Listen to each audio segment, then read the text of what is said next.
สวัสดีค่ะเด็กๆ วันนี้คุณครูแป๋วจะพาเด็กๆไปเรียนรู้เรื่องเครื่องหมายมากกว่าและเครื่องหมายน้อยกว่าค่ะสำหรับกิจกรรมนี้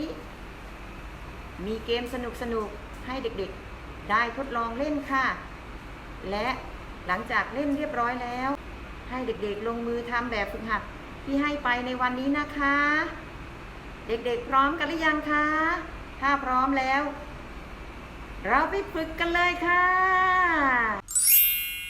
สวัสดีค่ะเด็กๆวันนี้คุณครูแป๋วจะพาเด็กๆไปเรียนรู้เรื่องเครื่องหมายมากกว่าและเครื่องหมายน้อยกว่าค่ะก่อนอื่นคุณครูแป๋วจะพาเด็กๆไปรู้จักรูปร่างลักษณะของเครื่องหมายมากกว่าและน้อยกว่ากันก่อนนะคะว่ามีรูปร่างลักษณะอย่างไรกันบ้างค่ะเด็กๆพร้อมกันหรือยังคะถ้าพร้อมแล้วเราไปชมกันเลยค่ะนี่คือเครื่องหมายมากกว่าค่ะเครื่องหมายมากกว่าปลายแหลมๆจะชี้ไปทางขวามือของพวกเรานะคะเครื่องหมายมากกว่าจะใช้เปรียบเทียบสิ่งที่มีจำนวนมากกว่าเท่านั้นเองนะคะเรามาดูเครื่องหมายต่อไปกันนะคะเด็กๆนี้คือเครื่องหมายน้อยกว่าซึ่งปลายแหลมๆจะชี้ไปทางซ้ายมือของพวกเรานะคะเครื่องหมายน้อยกว่าจะใช้เปรียบเทียบสิ่งที่มีจำนวนน้อยกว่ากันเท่านั้นเองค่ะเด็กๆคะเด็กๆพอจะรู้รูปร่างหน้าตาของเครื่องหมายมากกว่าน้อยกว่ากันแล้วนะคะถ้าเด็กๆรู้แล้วเราลองไปเล่นเกมฝึกสมองกันก่อนนะคะแล้วค่อยลงมือทำงานในสมุดกันค่ะถ้าพร้อมแล้วลุยเลยค่ะคำสั่งของการเล่นเกมนะคะให้เติมเครื่องหมายมากกว่าหรือเครื่องหมายน้อยกว่าค่ะข้อที่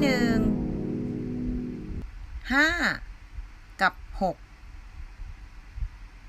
ควรเติมเครื่องหมายใดคะเด็กๆถูกต้องแล้วค่ะเครื่องหมายน้อยกว่าเพราะ5มีจำนวนน้อยกว่า6ค่ะข้อที่3 กับ 4เด็กๆควรเติมเครื่องหมายใดคะถูกต้องแล้วค่ะเครื่องหมายน้อยกว่าเพราะ3มีจำนวนน้อยกว่า4ค่ะ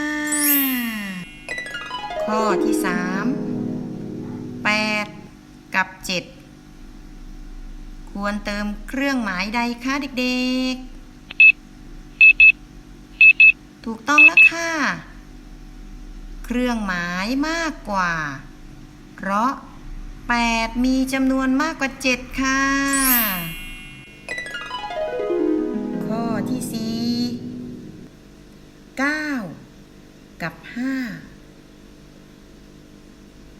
ควรเติมเครื่องหมายใดคะเด็กๆถูกต้องแล้วค่ะเครื่องหมายมากกว่าเพราะ9มีจำนวนมากกว่า5ค่ะเก่งกันทุกคนเลยนะคะเรามาดูข้อสุดท้ายกันนะคะข้อที่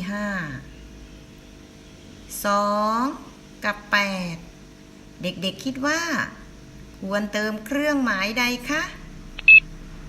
ถูกต้องแล้วค่ะเครื่องหมายน้อยกว่าเพราะ2มีจำนวนน้อยกว่า8ค่ะ